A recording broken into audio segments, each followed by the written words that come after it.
All right. Hello, hello. Welcome. Welcome, everybody. It is great to have you all here joining us for this SEO update. And please, yes, as Susan has already done from South Africa, she's already dropped in the chat and said hello. Hello, Susan. And hello from Copenhagen as well, or to Copenhagen as well. I believe that's Ula, maybe is how you pronounce that. Good morning to Wendelin as well. Hello from Flensburg, Germany, says Ilona. Hello, hello. And Heidi, yes, we have a new look. Thank you for noticing that, and thank you for calling it out. That's awesome. So, welcome to this September edition of the Yoast SEO Update. What we're going to do today is have some fun, of course. We're going to recap and review all of the cool SEO news that was fit to print this last month. So, here's a quick taste of what you can expect in this fully packed edition of the SEO Update. Number one, you're going to get updated on the continuing massive impact of AI in search and SEO. You're going to hear about some legal decisions and cases that are relevant in our space. And you're going to learn more about the concept of personas being critical for AI search. Just a little bit about that. To quickly introduce myself, my name is Mike, and I am a support team lead at Yoast. And I am honored to be your SEO update host today. Now, before we begin, here are two quick notes for the newcomers. Number one is this webinar is recorded, so you will be able to rewatch it later, no problem. And number two, all the links to the sources mentioned today, articles and whatnot, and on all of our SEO updates, okay, links to all of the sources that we mentioned in all of our updates can be found on the yoast.com/webinars page. You just go there, find the update or the webinar that you want to, find the sources and links for, and click on that, and then just scroll down and you'll see the long list of links there on that page. Okay, so after our hosts, Alex and Carolyn, discuss the news today, we will have time for Q&A. So be sure to ask questions in the chat when and if you have them. And the first question you might be asking is, well, who are Alex and Carolyn? Well, they are our principal SEOs at Yoast. They're Carolyn Shelby and Alex Moss. And I'm going to bring Carolyn up on stage first. There she is. And Carolyn, she specializes in enterprise, technical, and news SEO, and she's passionate about demystifying the intricacies of search engine optimization for businesses of all sizes. And now let's bring Alex. Let me do a quick intro for Alex. So he has a strong background in technical and structural SEO, especially through the lens of digital marketing. And he's involved with many aspects of Yoast, from the product roadmap to content strategy. Okay. Intro's done. Now let's get to the update. Alex and Carolyn, the floor is yours. Thanks, Mike. Thanks for having us. Hello, Carolyn. How are you? I'm doing fine. I'm a little jet lagged still, but I'm surviving. So are you ready to get rolling? Oh, there's the slides. Perfect. So I wanted to start out with, you may see there's a little button at the top of the little banner that says SEO survey. I'm going to talk a little bit more about that in a couple slides, but if you want to click on that at any point in time, you can go take our survey. Again, I will tell you about it in like 2 minutes. First, feel free to ask questions. There is it looks like a little thought bubble with a question mark in it. If you click on that, you can ask us questions, and at the end, we will try to answer as many as we can. Today's topic will be available at https/ I don't even know how to say this. It's Yoast. It's yoa.st/update-september-2025. That's where the recording will be. That's where all of the notes will be. You'll be able to find those things there afterwards. So the survey is, we're surveying all of our users about what they do, their opinions on things. It's going to be very helpful to us. So if you could do us a favor and take just a couple minutes out of your day, preferably not while we're talking about the update, because, important things that we want you to hear, but immediately afterwards would be perfectly cool too. If you want to take that up survey for us, it'd be a huge help, and we would be eternally grateful. Let's see. Next, I have some new helpful icons that are going to come back top of the slide, and I can point it out when we get to it. The little stopwatch means that the things that we're talking about in the slide are of immediate use to you, and the chess pieces are long-term strategy. That was, like, the best I could come up with for strategery. But that hopefully will help you as you're going back if you wanna review things and quickly identify what's immediately useful and what's more, food for thought. That'll help you pick those out. So, are you ready to rock and roll, Alex? Yes, let's do this in good time Okay. as well. All right. So, at the end of last month, after our update, ChatGPT announced that they were using Google Search to answer all of our questions, not your plural. This was kind of important because immediately after this happened, well, first of all, everyone thought it was Bing that was being used. Then they said, no, no, no, now we're using Google. And it was obvious from the way the answers were coming back that, yeah, it really did overlap a great deal with the Google index. The more interesting thing, though, was that immediately after that, do you want to tell me what happened?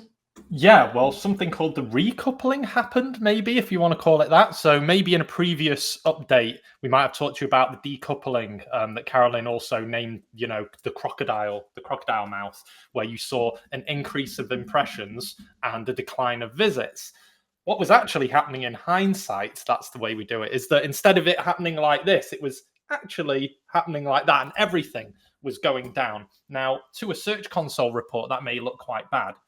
But then there may be another argument that maybe all of these LLMs are scraping a bit too much, skewing the data of impressions, and therefore taking them away might give a more accurate outlook on what may be looked at by an LLM, but also has less visibility because these things can't scrape to page 10 anymore and can't see 100 positions and therefore 100 not citations, sources of information as they're looking at things.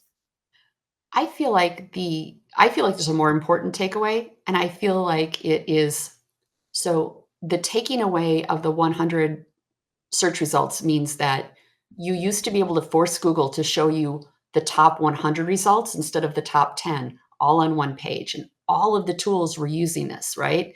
To get the search data because they don't want to have to go through 10 pages. They just want to scrape everything off of one, which is precisely why they would only give you the first 10 pages of results. They wouldn't give you the first 200 or 300. They would only do the first 100 because that's all they could get Google to provide for them in a single page. Why is this important? This is important because when you looked at the keyword data and the search data, you'd say, oh, we're getting impressions for, pink bunnies with purple polka dots, when actually it was on like page 10 and no human being was ever looking at that. So you weren't really getting the impression, were you? I think we were getting a lot of bad data. I think it was telling us that we were getting a lot of impressions for things that realistically no human being was ever laying eyes on. It was all the scrapers and the robots. So while Google may have done this specifically to screw with ChatGPT, I think they inadvertently did us a favor because we're going to have a much more realistic, accurate idea of which of our phrases and pages are getting actual impressions versus these are just machine impressions. So I think a great many of us are feeling less good about ourselves than we were before. It depends, though. I guess if you look at the ranking report, that's all going to shoot up at the same time as the impressions going down because the average rank is no longer between 1 and 100, it's between 1 and 10. So from that moment onwards, every single average ranking is always going to be between 1 and 10. And that's it. But again, that may make a more accurate insight for you as an SEO when you're reporting on things. And Tim Sulo from Ahrefs, he made a good thought that maybe anything beyond page 2 isn't even worth looking at. That's just, is it indexed or not? I mean, personally, I like page 21 to 30. I like page 3, especially if you're an SMB, because you can see a bit where you can potentially climb to. But I also get from an enterprise point of view why beyond page 2 is not as valuable as it used to be. how are we going to identify pages that are within striking distance that we should be focusing on to move them up to page 1 if we don't know or don't have good tools for telling us what's on page 2 and page 3? No, that and what is a page anymore? Because that's all changing, I guess. So that's a whole other podcast, Maringa. Maybe we'll do another one. Probably true. So correlating to all of this, though, SISTRIX reported on a sharp drop in ChatGPT web searches, which is almost certainly associated or caused by the change to their ability to scrape Google. Yes, and it's interesting because Steve Payne at SISTRIX did a bit around this, looking at it, and whilst it's confirmation on what we were all theorizing what was happening, especially because Google wasn't actually formally recognizing what had just happened. I think at most, I don't know who it was, it may have been John Mueller, who just kind of said, we have never formally supported num equals 100, which I guess is code talk for, we've taken that away because it never had to be there in the first place, and we just gave it you maybe because it was nice to play around with, and now you don't know what you've got till it's gone. Who knows? So a long time ago, there was a comic called the Operator from Hell, and it was the system administrator, basically the guy who did all the Unix stuff in the basement of your university computing lab. And people would say things like, I need more space in my account. Like, how much space do you want? I don't know. How much can you give me? And he'd go, clickety, clickety. You have 2 megs free. 2 megs? I had 2 megs to begin with. You doubled it. You have 2 megs free. And all he did was delete all of your stuff. So that answer just very much reminds me of a very typical old school Unix answer. Yeah, but it'll be interesting to see how in a year from now, A, whether it comes back and gets supported again, B, if it doesn't, what happens to success metrics, and were the success metrics before actually worth as much value as they are now with the change that's happening. But something we all have to keep our eyes peeled on, right? Well, and specifically, I think if we keep our eye on the referral traffic coming from ChatGPT, so the ChatGPT referrals will have refer equals ChatGPT in the URL string. So you'll be able to see that in your Google Analytics and in GA4, whatever it's called now, and presumably also in your Google Search Console. So if you are looking to see how many refers you're getting from ChatGPT, that's where you would look for it, and that's how you would find it. Let's see. The next new bit of information, which is thankfully unrelated to the numbers dropping, is that the judgment came down, or the remedy was issued by Judge Mehta, that Google will not be broken up in the monopoly case, but they will be required to share search data. So they're not going to have to sell Chrome. They're not going to have to sell off anything. They're not going to be broken up into a lot of little pieces, but they are going to be required to share their proprietary data that they were getting through Chrome. Now, the interesting thing to this is, number one, that this proposal basically takes away Google's competitive edge, but this does not mean this is what's going to happen. Google can't appeal the judgment until the judgment is rendered. So there was no way they could fight this until this decision came out. Now that the decision has come out, now they have something concrete that they can argue against. So just because this has happened, and it was very similar to, they cited the Massachusetts versus Microsoft case, which I don't know if you remember a year ago, I said was probably going to happen. So I'm very proud of myself for that.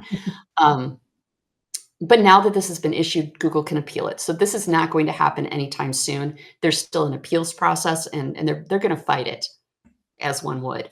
But it is interesting to know that they now no longer have to worry about being broken up. They only have to fight whether or not they're going to be required or mandated to share their data. My guess is, much like with the num 100, they're going to just stop collecting data. They'll make it so that what they're giving away to people isn't as useful as it would have been when they were collecting it themselves, because I doubt the government can force them to maintain the same level of data collection. So it's sort of like, I'm trying to think of a good analogy. It's sort of like, oh, that's awful. Maybe I won't say that. So like, if you're a bad person and you're forced to pay child support, and in order to not pay child support, you just stop working and say, oh, I don't have any income. It's kind of like that. Yeah, We're going to move on. Which won't work in the long term, right? Because you still got to feed yourself a little bit. We're going to move on from that one.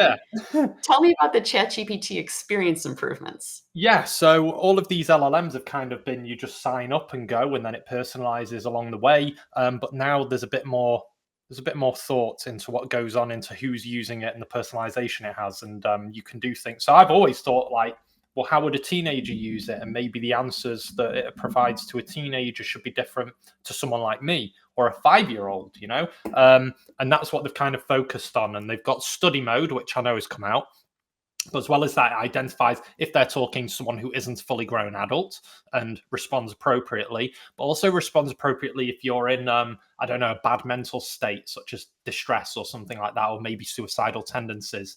It actually reminds me, a long time ago, I went on a digital detox trip for digital bods, and I ended up with the product owner at Alexa back in the day. I think she's still there now.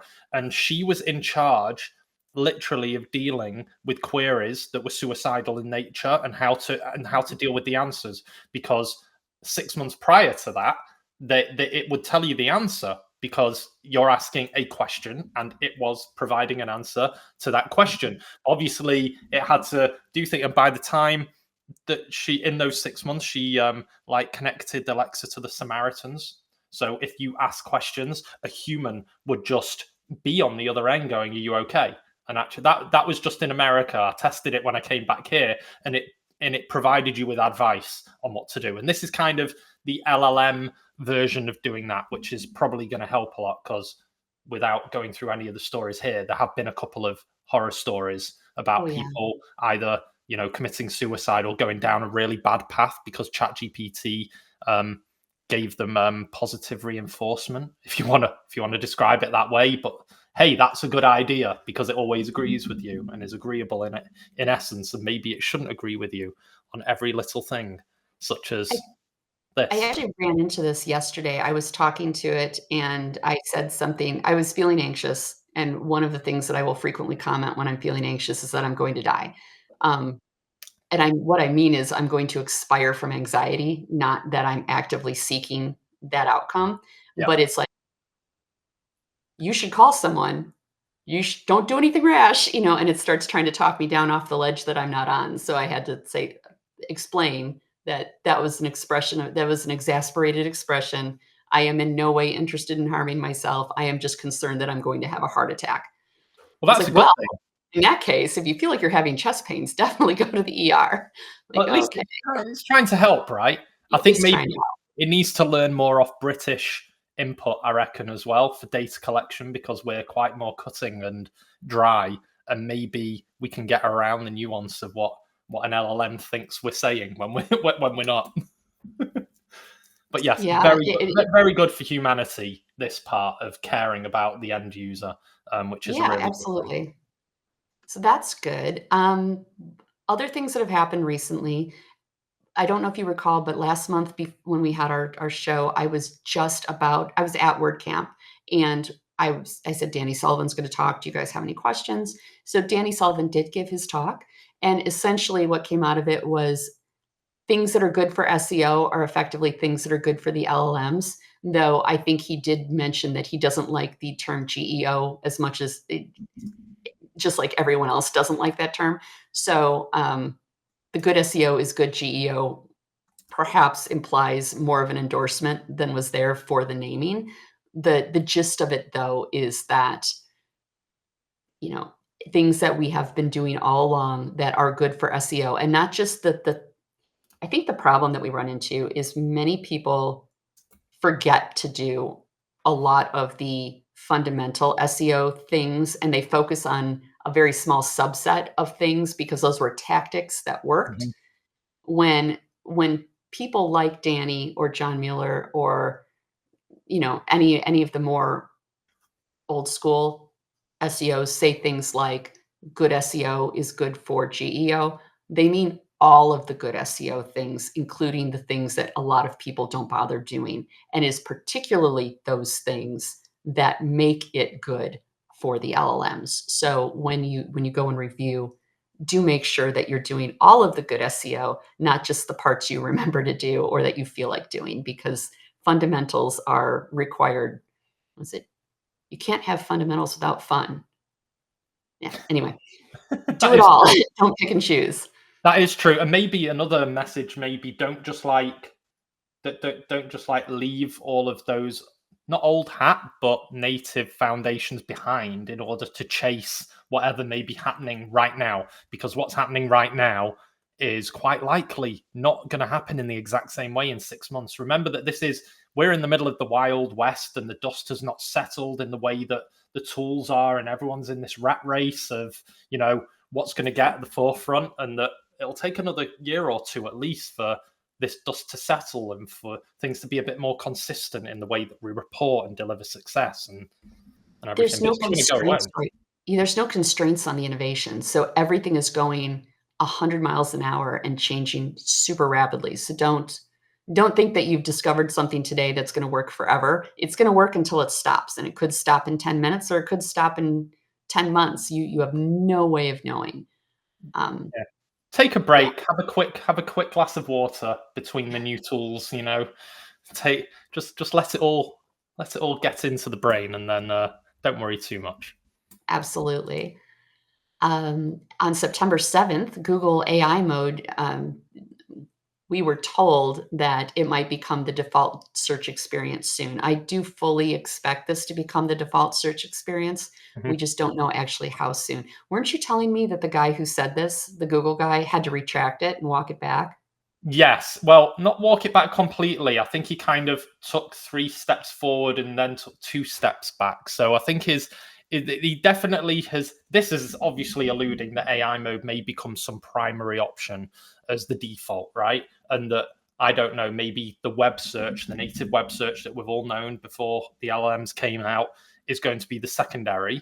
But he then took a step back and said that's not what I said. I don't remember what he actually said, but I think it was probably a very well produced PR tweet that said we aren't doing the thing that we're probably going to do, but we can't say that we're doing it right now. So we're not doing it right now, but we are going to be doing it soon. We're not doing it right now. Yes. He should have done a winky face instead of a full-on smile face. That would have changed the whole context of the tweet, wouldn't it? But something to look at and also think about when you're doing your normal foundational SEO is that this stuff is generally going to happen to all of the search engines. And I think when people say that you don't need to worry about the LLMs because Google has all of the market share and Google's market share is not going down and all of those other things, but AI mode is going to become the default, and that is an LLM that is running that. So you do need to worry about it, because once it becomes the default experience in Google, you just cannot get away from it, and there will be no alternative, or at least not an easy alternative. Most users aren't sophisticated enough to bother trying to force it into an old mode, because the old mode is what they're comfortable with. They will just get used to using the new default. They might not like it, but they'll get used to it eventually. And that's how these things become adopted. Yeah, that reminds me of when Facebook famously updated their timeline. It was a good 8 years ago, but I remember when they did it, outcry from everyone. Oh no, I liked it the old way. And the answer, well, there were 2 things to know. A, like, it's free for you to use. You are the product, right? So you don't have any way in what happens. And secondly, after 4 weeks, no one ever complained again. And I think if they probably reverted it back, everyone would complain that they like the new old one. So it's what everyone gets climatized to after a little while. This was an interesting thing that came out. So in a court document, Google said that the open web is in rapid decline. And this is despite the fact that they had recently said in 2 other interviews that the web is thriving. And I think there's a difference between, I think the interesting takeaway is that there's a difference between the web and the open web. And Google recognizes those differences and speaks about it differently. So takeaway number 1 is, just like with before, where we said, this thing isn't coming soon, but it's probably coming, but we're just not going to tell you when. They are very specific in their language. So you need to learn to interpret what they say with the very specific way they say it. You said something interesting earlier that we should start calling it the human web versus just the open web in general.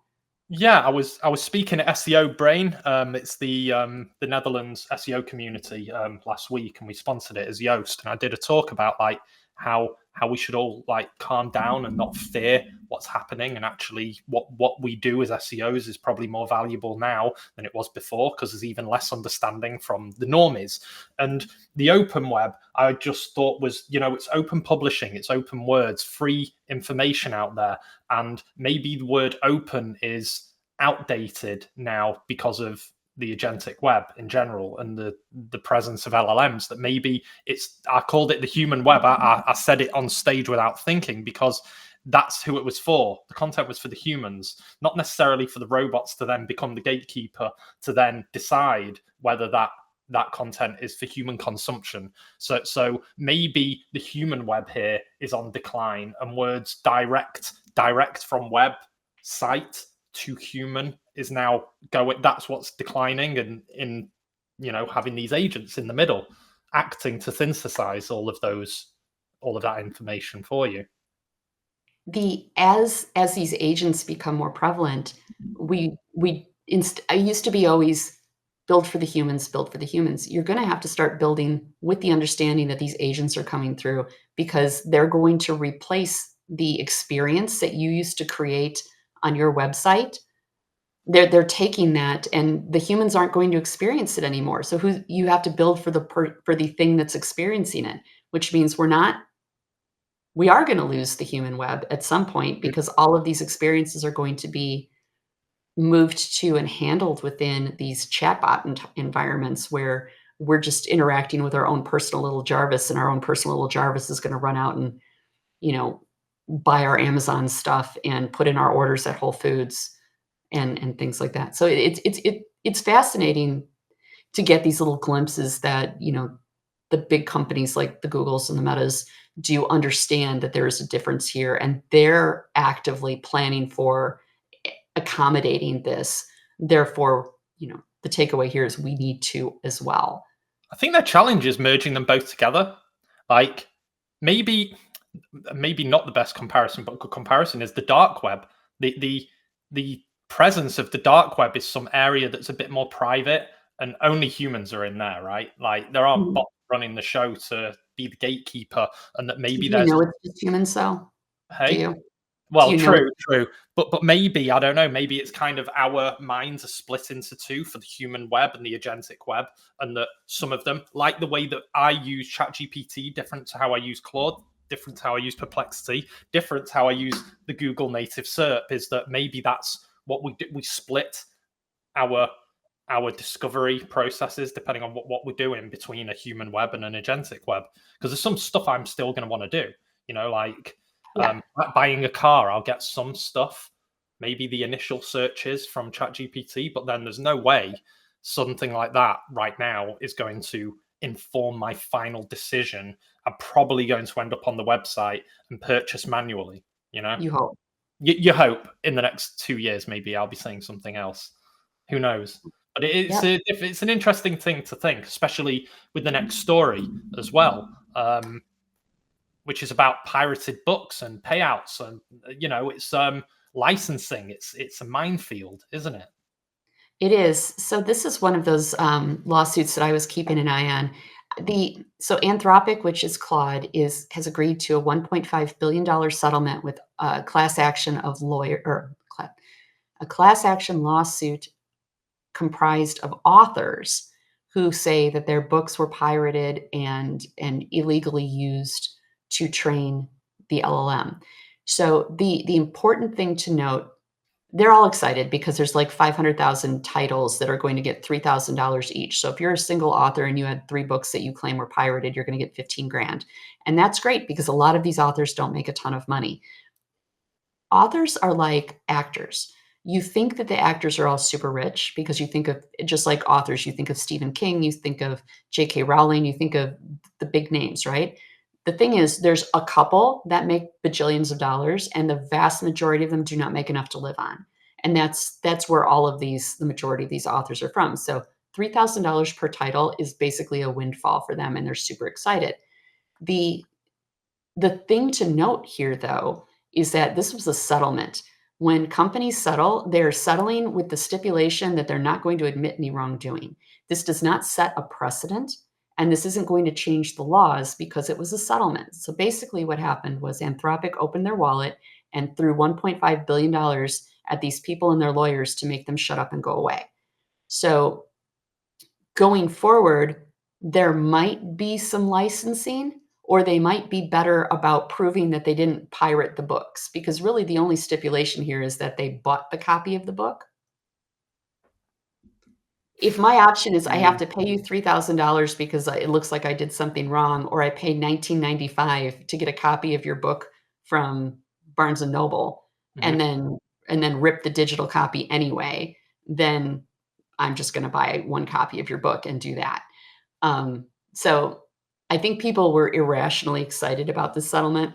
I don't think this is going to do what everyone thinks it's going to do. It's interesting, but the important thing to note is that this is not a precedent-setting judgment. This is a settlement, and this was money being thrown at those authors to make them be quiet. It's very interesting also that $1.5 billion is a settlement amount. Like, what else is behind it? What else is in that bank account? There is so much stupid money in AI right now, like just unreasonable amounts of money that shouldn't even exist. Like you're so big, your brain cannot wrap itself around the quantity of money that is floating around in these companies right now. And we don't even really know how they got it or for what they got it, because they're not profitable and they don't have products yet. Crazy. So. Well, maybe the next story is maybe part of a solution. I haven't looked into this with granular detail, but one of the RSS co-creators has launched a new protocol called, it's the RSL, it's the actual collective. And in short, it's about licensing content and the bots and agentic tools out there will be able to understand what the licensing deals are and then comply with them, and also give, cuts of potential revenue, which I think is very interesting. So it's Eckhart Walther, who's one of the co-creators. But I do find it interesting that like this is one co-creator of RSS, and they're doing something very interesting with LLMs. And then you've got Avi Guha inside Microsoft, who's doing really interesting stuff with NLWeb as well.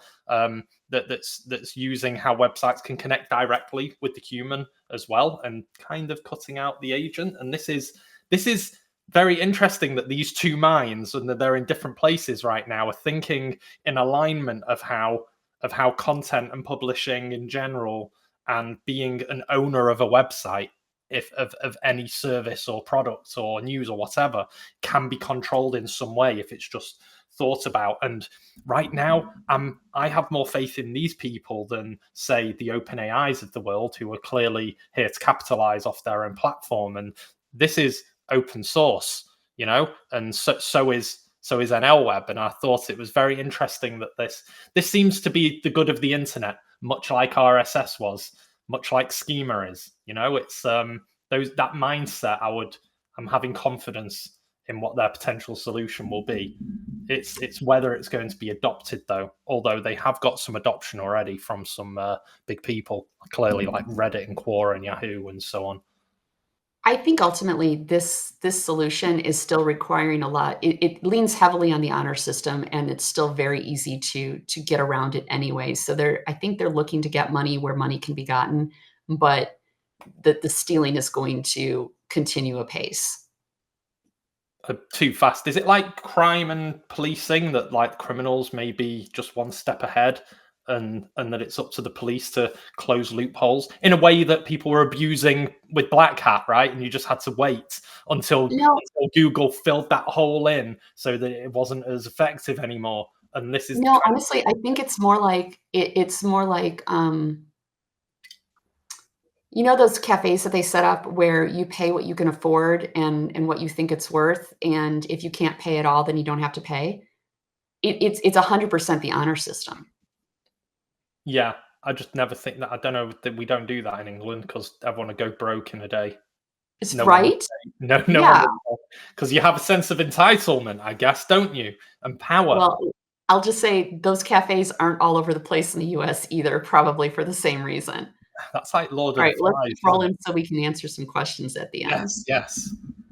Here's another lawsuit. Rolling Stone has sued Google over AI summaries because Penske Media says that the AI summaries are illegally using the reporting and reducing their site traffic and ad revenue. Well, I have news. Ad revenue has been going down steadily for many years. This is just one more one more dip in the altitude as far as that goes. Is this just because an entity, you can point a finger at an entity to give Yeah. them blame, and that everything else wasn't something you could really point at? But this is something you can point at with a bit more accuracy, even though it's just happening with everyone and everywhere. It's happening with everyone. You have to be able to, in order to file a lawsuit that has any chance of success, you have to have standing to file. You have to be able to prove financial damages, which is what they're claiming, that their ad revenue is going down because it's stealing their content. You have to sue somebody that has the means of making you whole. So this is sort of this is one of those test cases where you've got someone that's got standing, they can prove financial damages, and you've got a culprit that can be held responsible and has the means of making them whole. So this will be interesting to watch. I still don't see this amounting to much. I fully expect this to be a settlement. Google will throw money at the publishers to shut them up, but I don't think this is going to fundamentally change how AI overviews works, nor do I think this is fundamentally going to change any of the problems that the advertisers are seeing. I still contend that if your entire revenue model is based on advertising, you need to find a way to make money with declining impressions and declining clicks, because I don't see how those are going to be recovered. Maybe it's trying to recover something while there's something to recover in Yeah. the time that there is to recover it. Okay, the next one is interesting. I put two people here. One's Kevin Digg on the left, and on the right is Mark Williams Cook, and if both in different mediums talked about how important personas are in AI search in general. And Kev has gone through, I'll actually put it in the chat here just so you can see, has done a whole post about how personas are very, very important. They should be important and should have been important. Like we were talking about the foundations of what we do as a job. They should have been there the whole time. But Kev actually showed ways and described ways and methods to use those personas to try and feel out what the synthesized answers are and adapt to those things. And it's very interesting read. And as well as that, Mark Williams Cook also kind of covered it unrelated in the last day or two. And I've just shoved that chat. They have a similar chat, but listen to ours more than his. I'll tell him that. But I've made him aware that this video is being shared. But he talked about, for the first 10 minutes at least, how he used personas to do all the testing he was doing. And this is the guy who's, created People Also Asked, which is another great tool, which helps with things like fan out queries and stuff like that. So very interesting read, and in short, really important. And to maybe, if you haven't been concentrating on your personas enough at the moment, to maybe audit them or go through persona identification and figure out ICPs, which is your ideal customer profile. Definitely. So the Kevin Indig article is in Search Engine Journal. It is very, very long, but he has examples. He has, things you can copy and paste and drop right into, ChatGPT or whatever LLM that you're using. So I would recommend. We could not possibly do it justice by talking about it here. So please go read it if you're at all interested in trying out these personas. I think it would be a good use of your time. Yeah. This just came out. So Cloudflare is offering a way to block AI overviews. I continue to believe this is a very bad idea. I maintain that this is not going to help you. They're going to get the information from somewhere. Google will get the information from somewhere. And if it's not from you, it will be someone else, probably a competitor. And that's who's going to get cited. Your information, unless you have something so very, very, very, very proprietary that no one else has it, they're going to get it from somewhere else. So I think this is cutting off your nose to spite your face if you block the LLMs from your websites, and I will tell that to anyone who will listen. Yeah, I mean, I feel like there may be a small subset of businesses and verticals that may benefit from this, but I think there may be better ways of doing so, like the RSL initiative that we were talking about in the previous slide, or some midpoint or compromise that can give some content, but maybe not do it all and provide a means to go into a site. It's also interesting that Cloudflare have been doing some stuff which is auto opt-in. So if you're on Cloudflare, which I assume at least a handful in here are definitely going to be on, yeah, I am as well, and that it's surprising. You know how like people tell people to go into like their X profile and check what connected apps they have now and again, just to like sort out. This is the same now with Cloudflare. I feel like every 90 days I have to just quickly check all the settings and see if anything's changed and see if they've limited some of my websites to some of these bots, which they definitely did do. And I did discover some. And, you know, some people may, for whatever business reason, like you say, want to keep it enabled, but I'm not seeing the win at the moment. I think we were comparing it before to magazines in the shelving unit in a convenience store, and like purposely wrapping up your magazine with a plastic cover and like and sealing it shut and not it being see-through, but saying this is a magazine, buy me, but not actually saying anything else about it. Most likely someone's going to pick up the other magazine that you can open, read a couple of pages at least to see what's inside, be happy with it, and buy that magazine. What they may not do is look at the magazine that's debranded, doesn't really look like anything is in there, doesn't even tell you what's in there. But it's up for debate. It depends. Yeah, it really does. Again, I'm not seeing the potential in this.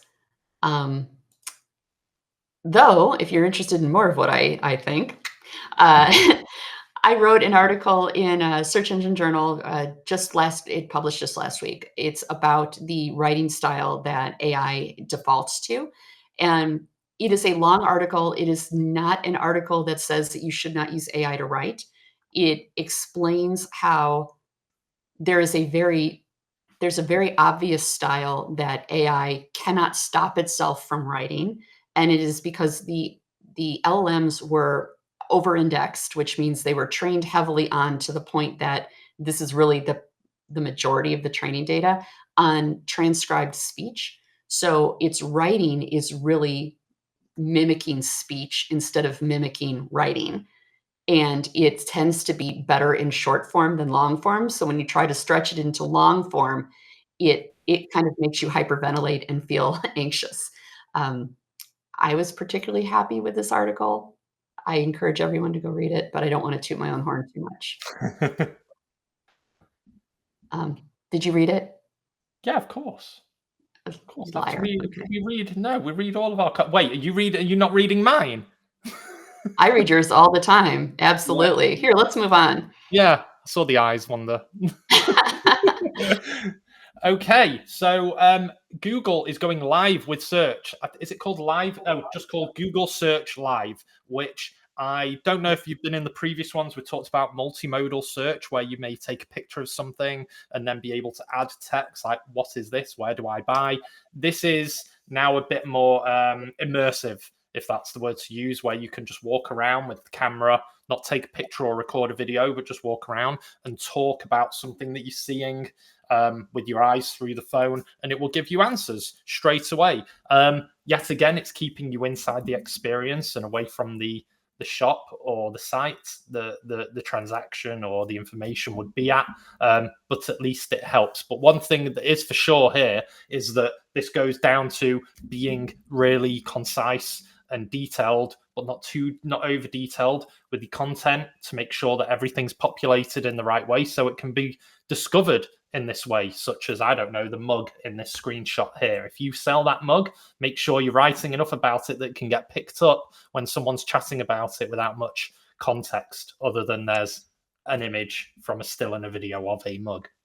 And I think this is just further proof that all of the things that are coming out are taking the users away from your website and away from the experience that you've created on your website, and they're putting that experience somewhere else. So we have to make sure that we're creating our content and writing with the understanding that this experience is likely not happening somewhere where you can control it anymore. So you can't rely on images or something that is unique and specific to your website to convey all of the information, which means we might need to be a little bit more blunt in our descriptions. If something is a particular shade of white, make sure you say white, not Chantilly lace. That doesn't necessarily mean that color to everybody. So it's good to keep in mind, I think, and I do have this one marked as long-term strategy. So food for thought. Yes. We only have a couple more slides. Tell me about ChatGPT Plus, because I have not actually tested this out, though it seems I am eligible to do so. I've not tested it out too much, and also I hope I am. I don't know. I'm in the UK. You probably get that stuff first, but this is kind of think of it as an autopilot for certain tasks and things, and you can let it just run tasks while you're asleep. Is how it's being advertised. So that might be just routine tasks that may be done every day. I know that part of my routine task is to read the SEO news every single morning to make sure that I know what's going on. That might be something that it can curate so that if something happened, if I had an early night in the UK and I was in bed before the end of the business day in LA, and then something happened in LA, I would know and be told about it in the morning. And it's kind of like, yeah, I guess you can have notifications and all the other old school native stuff we've been doing, but this does it and curates it for you. And it also connects to like your Gmail and your calendar. And it also takes context from what you know and what should be interested or might not be interested in. All of those things are there. It'd be cool. So just imagine this, and I'll try to go quick. They've got these new mirrors now for your bathroom that are like Wi-Fi connected, and they can take pictures of you and selfies. What if you had like a heads-up display and you could say, "Good morning, ChatGPT. Give me a rundown of all the news this morning." So while you're shaving or curling your hair or doing whatever it is that you do, it's telling you, it's summarizing all of the news that you were going to have to read anyway, and just verbally telling it to you so you can continue to get ready. Like that would be, in addition to telling you what your schedule is in the morning and that your boss emailed you at 2 a.m. with some sort of urgent thing and you've got a meeting in 10 minutes. Yes. Yeah. And then it can if I was to ask Alexa what the news was in the morning, it'll just tell me about the news, like current events, worldwide events, stuff that's political stuff. But soon it'll know that it's me. Well, it should know that it's me already talking to them, and that it'll know that I want some SEO and AI mix inside there and just curate it for me. So that'll be the way that Pulse is going, which will help be a personal assistant, which means that you'll have to rely on it and it will be harder to get away from the crux of the platform that it is. And they've doubled down this week, haven't they? Yeah, along those lines, they've got this instant checkout and agentic commerce protocol, which is going to basically make it so that you can send the little AI bot out to do your shopping. Like it will do the shopping. It'll go through the entire process. You tell it what your credit card is ahead of time. It will purchase everything and let you know okay, it's bought. It'll be here on Tuesday. It's very good. I mean, I've just put the blog post from it, and it's less than 24 hours old, by the way, everyone here. So it's very, very fresh news. But soon you will just be able to look for shoes, and then it'll tell you which shoes, and you can just buy it right from the platform, right inside the app. You connect your credit cards, which sounds like that's not going to be somehow hacked, but we'll see. We'll see what happens soon.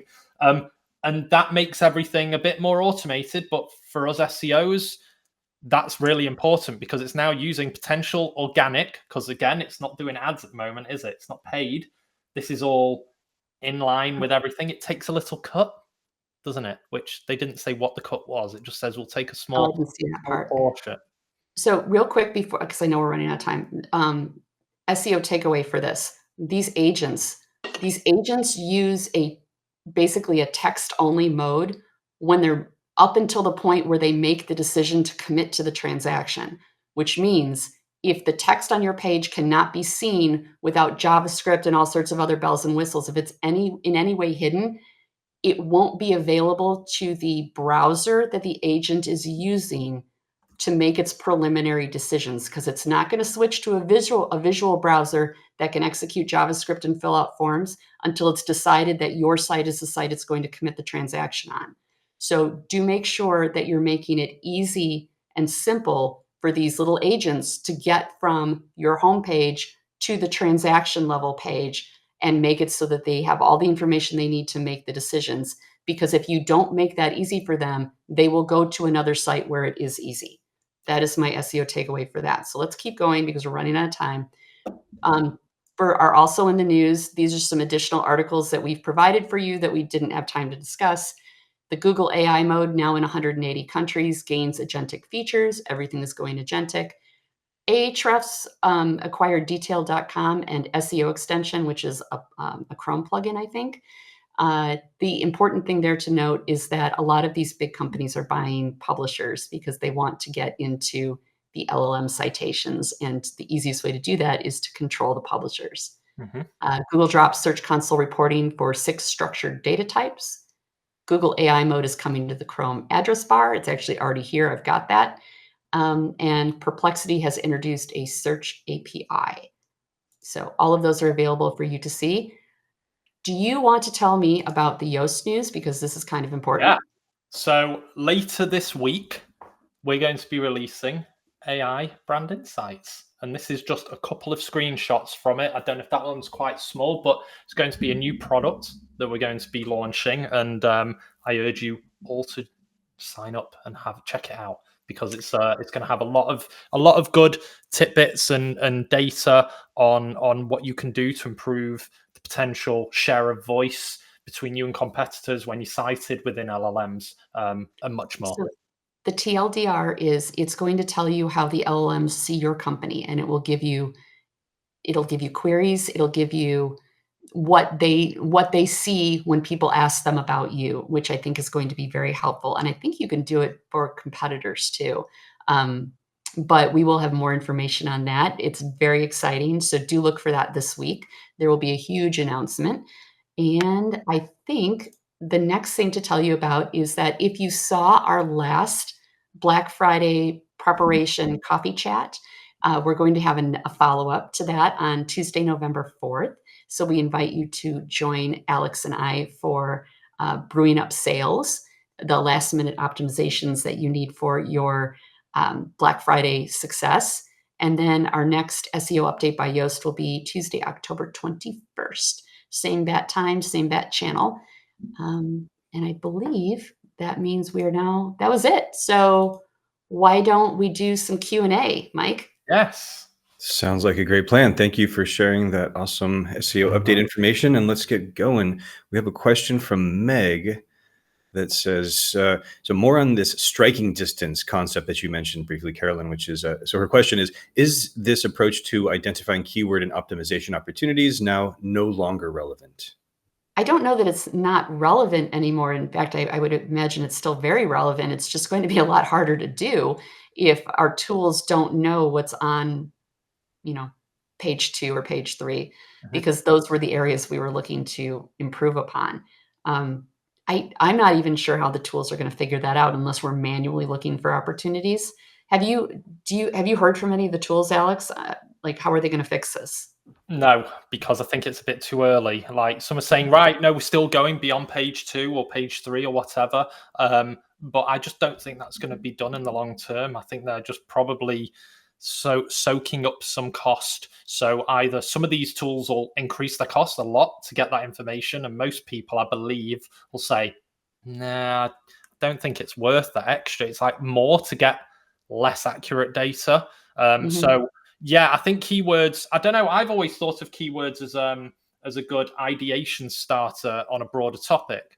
So if I was talking about black shoes, for example, does it add value if I write something about black shoes, right? It's just a really short tail. And how can I cluster that with, cosine relevance and that kind of stuff to ensure that as much concise information is being presented, but you don't want to go too spammy? No, the striking distance stuff is more like finding the pages that are ranking now, but on page 2. And what can I do to that page to boost it up to page 1? Because we know it's already got some traction. So I think this will be a problem for me. I will find this to be tremendously inconvenient. So I wish I had a better answer for you, Meg, but my hope is that we figure something out because it's still definitely relevant. It's just going to be a lot more difficult to do, at least right now, and hopefully it'll be sorted. All right, let's get to the next question here. This is a real quick one. Will you be at Brighton SEO? Yoast will be. Alex, Bill. No, I'm not. I'm not there on this time round. I was at April. I was at last April and October's, but I'm at SEMrush Spotlight the week after, so I'm only going to one because I would have been all over the place. But there is a stand. There's somewhere where you can pick up a Lego person. I believe. So there will be Yoast people there. It just won't be either of us. Yeah, just look for the purple top vests and a stand, and I believe there's a prize of Lego as well. So get involved if you're in the area, Ben. Cool. Absolutely. All right. Here's a bit of a longer question from Steve. He's asking to comment on the importance of content and the importance of the whole corpus of content held on a single domain and the interlinking of content. The interlinking of content is always going to be still really important. Internally linking and referencing on site is always going to be really, really good, and it will help crawlers and LLMs and the like. The importance of content, and I know that Carolyn can't wait to say something. You've got the hand. I love it when she does that.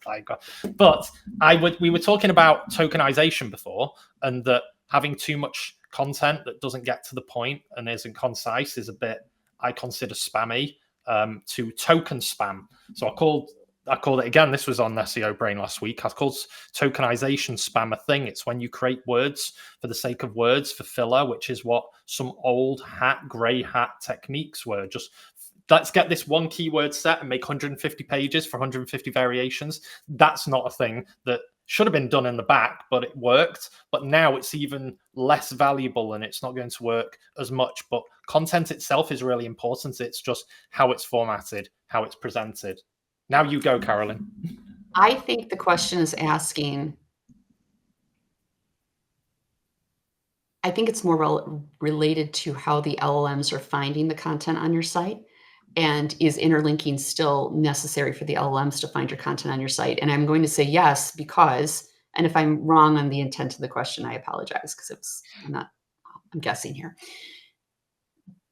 When the LLMs at the inference layer run out to do their grounding or to grab stuff from the live web, they're getting those URLs to go grab from a search. So that means that all of the things that you normally do to rank in the searches still have to be done because they're getting those search results from somewhere. It starts with search results. And to get into the search results, you have to do all of your original SEO stuff, and that includes content interlinking, in order to get into that list that the LLM is choosing from to go grab the information that they're returning to answer the question. So yes, all of that on a single domain is very important. Your interlinking is also very important because all of the things that go into ranking in a traditional SERP are still relevant. So that's my take on it. Got it. Cool. All right, going a little bit legal with this one. So are these rulings we discussed and settlements, are these an admission that the whole AI world is just beyond governance? It is beyond governance. And they're not rulings, they're settlements. So short of the United States in particular, I don't think is going to allow they're going to discourage restrictive laws from being passed because we don't want AI to just move somewhere else in the world to do whatever it wants anyway, because they'll go somewhere that we don't want them to go, like China. So I think the likelihood that there's going to be restrictive constraints put on AI right now is very low, like near zero. And it is beyond governance. And every problem that gets thrown, every lawsuit that gets thrown at them is largely just a money grab, because when you see deep pockets that can be sued, you sue them. And if the pockets are deep enough and you are a big enough pain in their butt, they will pay you off to go away. I think that's what this is. Plus, we don't really know what to govern. Like, I weirdly believe that it will create the governance for us. because also remember that the AI and LLM, that they're not capitalists in nature. They're just there to do a job and do it effectively. So perhaps it may figure out something that humans won't like, but will be. Skynet's going to decide humans are the problem at some point anyway. So let's see. We'll get Arnie on next month. Yeah. That's hilarious. All right, let's do we'll do one more question. And let's see, there's one actually asking about JSON LD. So is JSON LD schemas still important for LLMs?